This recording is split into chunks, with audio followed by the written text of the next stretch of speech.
What's up everybody, this is Zoya, and today I'm gonna continue with my series on champion personalities of League of Legends. And as you may have guessed from the thumbnail and the title, the champion we will discuss today is Seraphine, the starry-eyed songstress. Ah, Seraphine, the way in which she managed to unite so many fans in hating her. Yep, even memes such as this cannot express the unanimous hatred of so many otherwise very different people toward her. And in League, that says something. The most curious thing about this reception was that it was the complete opposite of what Riot intended. Initially, it was clear that Riot wanted to release a champion that was likable, compassionate, and empathetic. This was repeatedly stressed in their pre-release statements and teasers, and by the time Seraphine was set for release, many had high expectations. But upon Seraphine's release, many League fans were disappointed, to say the least. After months of building up hype for this musically themed champion, Riot released something that was not only extremely reminiscent of Sona, but also had questionable lore, topped off by an ultimate skin no one really asked for. Her lore's reception especially was kind of a disaster. Many fans loathed her lore, no doubt owing to some pretty harsh criticism from a few well-known content creators. They hated her voice, which many pronounced to be annoying and ingenuine. They hated her passive attitude toward the background voices and how she basically used their power to amplify herself rather than them. And they hated her personality, calling her a wide range of labels such as psychopath, sociopath, megalomaniac, etc. One of the more prominent criticisms was that Seraphine doesn't even have a personality. People said she was a psycho, saying one thing but thinking another and doing yet another. Many even proposed to make her a villain,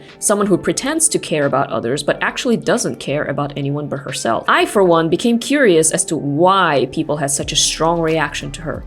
Is Seraphines Lore really that bad? What's wrong with her? Does she really have no coherent personality? Or is it just collective hate stemming from the obvious ultimate skin cash grabbing tactics? Well, since I did start a series on League personalities, I thought it would be fitting to explore Seraphine's next. What I want to focus on in this video is not her first skin, or her gameplay, or her alternate KDA persona. What I do want to investigate is her personality as presented in her biography, a related story, and her in-game voice lines, which I researched to see if I can pinpoint her personality based on the MBTI method. By doing so, I hope to facilitate a more civil and rational discussion of her lore and personality without too much emotional charge. And after doing the research and thinking about it, I think I can safely say that I changed my initial opinion on Seraphine, and that actually her lore is not so bad after all. I must say, however, that Seraphine's lore is still rather fresh, and most likely will keep developing as more stories or bits of lore featuring her emerge, but for now, we just have to contend with the little information we already have. At the end, I will offer my suggestion as to the development of her story that would be consistent with her personality. But before we begin, I just want to say thank you for watching and supporting my channel. If you enjoy this kind of content, please like this video and comment your thoughts. I'd love to hear your opinion as well. Please consider subscribing to my channel for future uploads and other League-related content. This is my second personality video, so if you'd like to see the first one I did, which was for Yasuo, you can click on the video card at the top. Super thanks and donations will also be much appreciated. And so, without further ado, let's dive right into Seraphines Lore. First off, before breaking down her personality, we must overview her story, or her biography. Who is Seraphine? Where is she from? Well, she's a girl who was born to two parents from Zaun, which is a sister city of Piltover. In Runeterra, the two cities, albeit connected to each other, do not share a good relationship. Piltover, clean and prosperous, berates Zaun for its slums and criminal activity. Zaun, on the other hand, despises Piltover for its haughtiness and superiority complex. Seraphine's parents, Zaunites originally, made their way up to Piltover, where they set up a Hexacoustics workshop where they repaired broken soundware. Seraphine, therefore, lives between the two worlds of Piltover and Zaun. Growing up, Seraphine soon discovered that she had a special kind of gift. She could literally hear the feelings of others. While at first thought of as a gift, it soon proved to be a kind of a curse as well. As her biography states, quote, "Over time, Seraphine realized she could sense songs too private, too personal for any ordinary person to hear. And as she grew, so did the intensity of her gifts. She heard every person's soul, loving or cruel, turning the streets she'd once loved into an overwhelming cacophony of conflicting desires.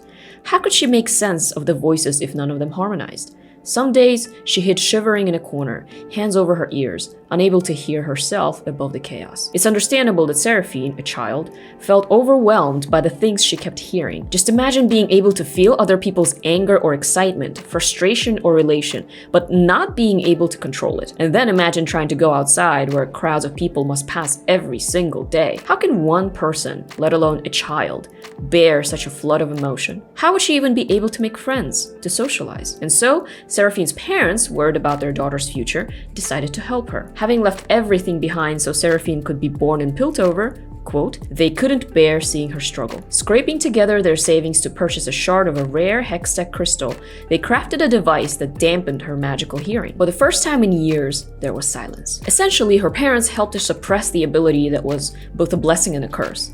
They did what they thought was best for her, but once Seraphine obtained silence, she also found something else. Quote, within that quiet, though, Seraphine heard something. Someone. The crystal had a consciousness, born of Brackern blood. Though hard to hear and harder to comprehend, the voice was kind. In a hymn of distant deserts and ancient conflicts of ancestors, 1,000 years of history sang in unison. Basically, Seraphine's hextech crystal was of Brackern origin, and she, as someone who could hear things other people couldn't, actually heard the Brackern voice embedded in the crystal. What's important to note, however, is that this does not imply that she actually understood the implications of what she was hearing. Many people criticizing Seraphines Lore overlook this nuance, so hear me out. Yes, she hears the songs of their history and demise, of conflicts and hatred, but her biography doesn't suggest that those songs were urging her to do something about it, or that she even had a good understanding of what she was hearing. We think we understand because, well, we've read Skarner's biography and other pieces of Runeterran lore to see how his race went extinct. But Seraphine, she simply heard their songs and marveled at them.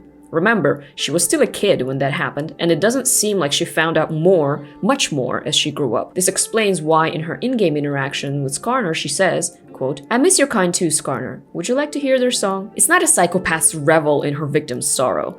Rather, she speaks to him as someone who doesn't fully understand the Brackern race, but who sympathizes with them based on her personal experience with them and wants to connect to them.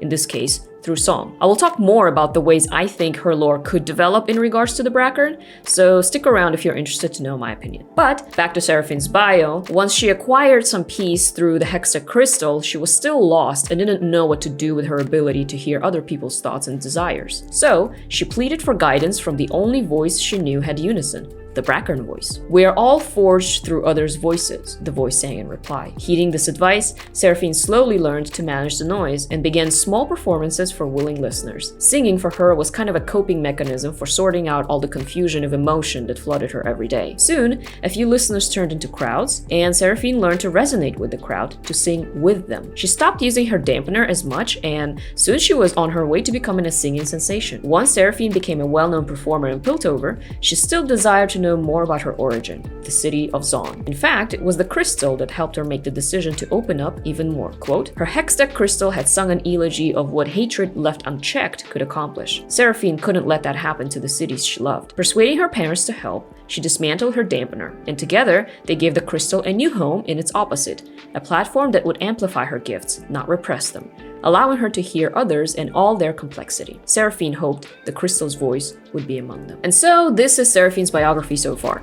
Again, we have to remember that she is a very new champion still, and her lore requires further development to round off her character. Nevertheless, it gives us enough pointers to try to speculate her personality. And so now, on to the personality. First, we have to decide whether Seraphine is introverted or extroverted. As I read through her universe page, I realized that it's a lot more difficult to pinpoint whether Seraphine is an introvert or an extrovert than it seems. My initial sort of gut reaction was that she must be an introvert. From what I'd seen of her KDA persona, which is probably more developed than her base lore, let's be honest, she was an insecure, shy teenager who had a talent which she wished to share with the world but just wasn't sure how people would receive. She also didn't seem to have a wide social circle, preferring to take shy selfies with her cat. But for the purposes of this video, I had to completely forget about the alternate KDA universe and focus on just her biography, story, and voice lines. And when I did so, I surprisingly discovered that Seraphine is an extrovert. Let me explain why. First, from early childhood, Seraphine has never been alone. Here's an interesting fragment from her biography. Leaning out the window of their Hexacoustics workshop, where broken sound tech was made to play again, Seraphine sang along with the streets. The shanties of the sun gates, the whistling of apprentices, even the melody of conversation. In a bustling city like Piltover, she was never alone. But she doesn't simply observe people at a distance. Instead, she takes pleasure in uniting with others, drawing both energy and meaning from them. Her story describes how she creates music from the feelings of others. That flood grows louder and louder, louder as the crowd, silent but for the swell of their souls, opens to the music. Once, I would have gotten lost in the storm of sound. But I have Roland and Shala and myself, and we have what we feel. And we feel what they feel. They know what drives us, what drives me. I'm so grateful. I'll make sure they know that too. I push that feeling into a single note, and in that moment, I know the music we're making could pierce the heavens. In other words, she has to be around others to get inspiration for her music. She draws from other people's feelings and projects them through her voice. Yes, she's nervous and timid at times, but that in no way means she hates being the focus of attention. In fact, she says in her story, "It's exciting at first. I'm so happy they're all here." And in one of her voice lines, quote, "When I'm on stage, I feel complete. I want to help everyone find that peace." Even after her concert, instead of retreating somewhere to be by herself, she stays in the square to have some tea while observing others. To me, it seems like those years when she was forced to be basically an introvert had drained her and perhaps produced that initial insecurity. That's exactly what happens when you try to isolate extroverts. They wither from the lack of social interactions, since they tend to recharge from the energy they receive from others. When Seraphine's voice was muted, she felt limited and insecure.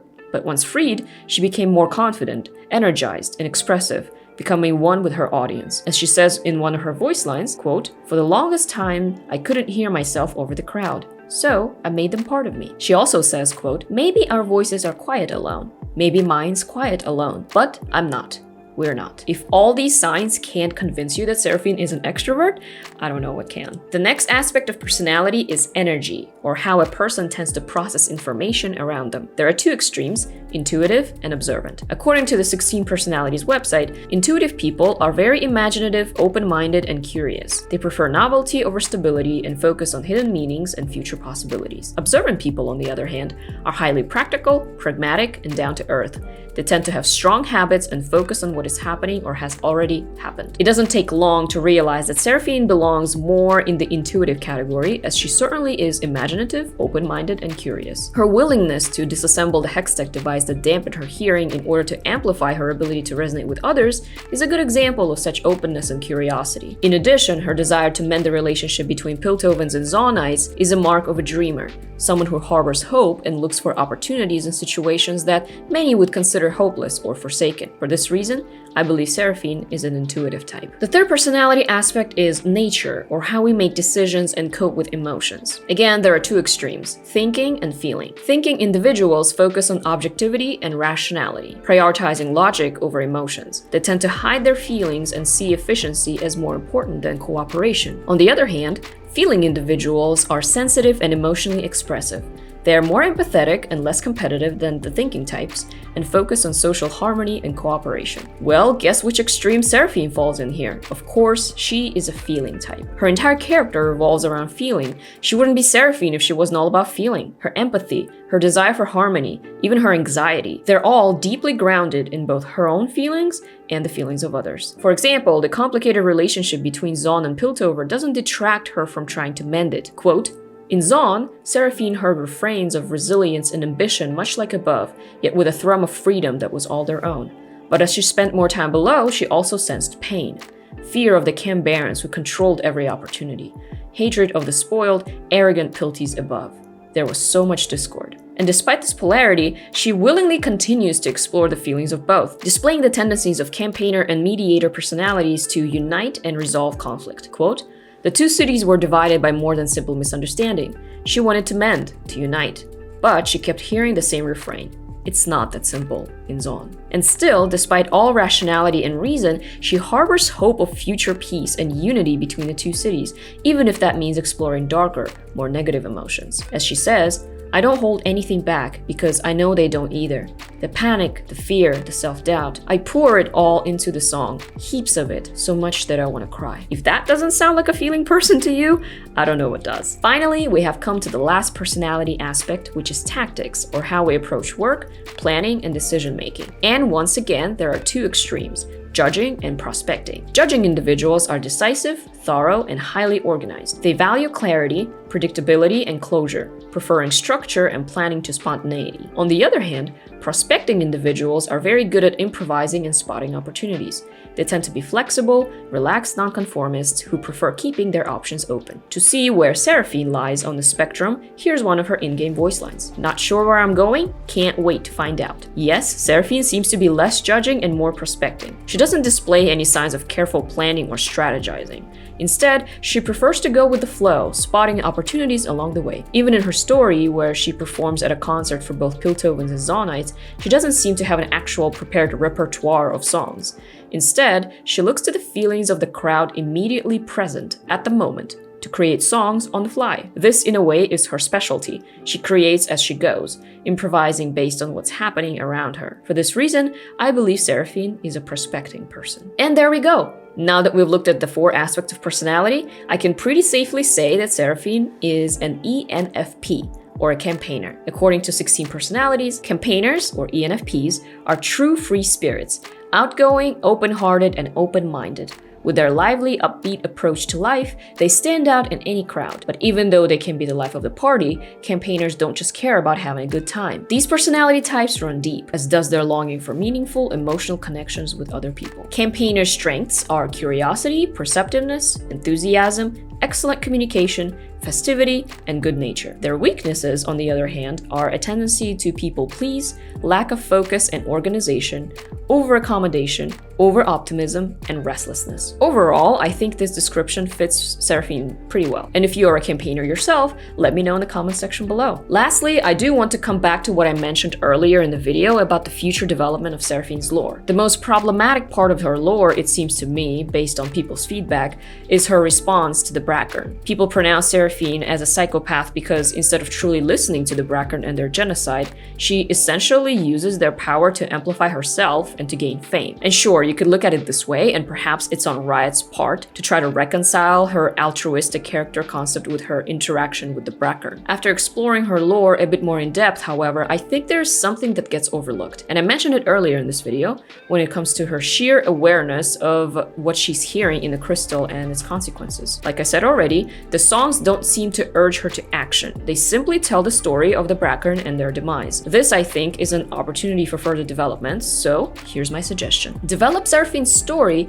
so that she becomes aware of the actual tragedies of the Brackern, not just from the songs that she hears, but from a personal discovery. Since campaigners are curious and seek true understanding, Seraphine has the potential to embark on a personal quest to find out what exactly happened to the Brackern. She could first start by trying to explore the Piltovan libraries and to speak to whoever has some knowledge of the Brackern and their fate. She probably wouldn't find too much useful information this way though. But then, let's say, she could meet someone like Ezreal, who has traveled far and wide, and get a hint from people like him that there is something that's being concealed about the true history of the Brackern, something she wouldn't find out by staying in her safe bubble. And so she'd have to embark on a personal quest across Runeterra towards Shurima to discover the truth of the Brackern for herself. And once she does discover it, she certainly wouldn't be able to just keep it to herself. And then she'd have the opportunity to truly become a voice for the Brackern, not just a singer. For now, Seraphine's voice line is, "The Brackern fuel our city, our future. All I can do is sing their eulogy." But once she truly finds out the horrors of what happened and makes that connection with their songs she keeps hearing, she could rise to the occasion as a true campaigner for the Brackern. Perhaps even pushing for reform in the people's usage of hextech crystals in the first place.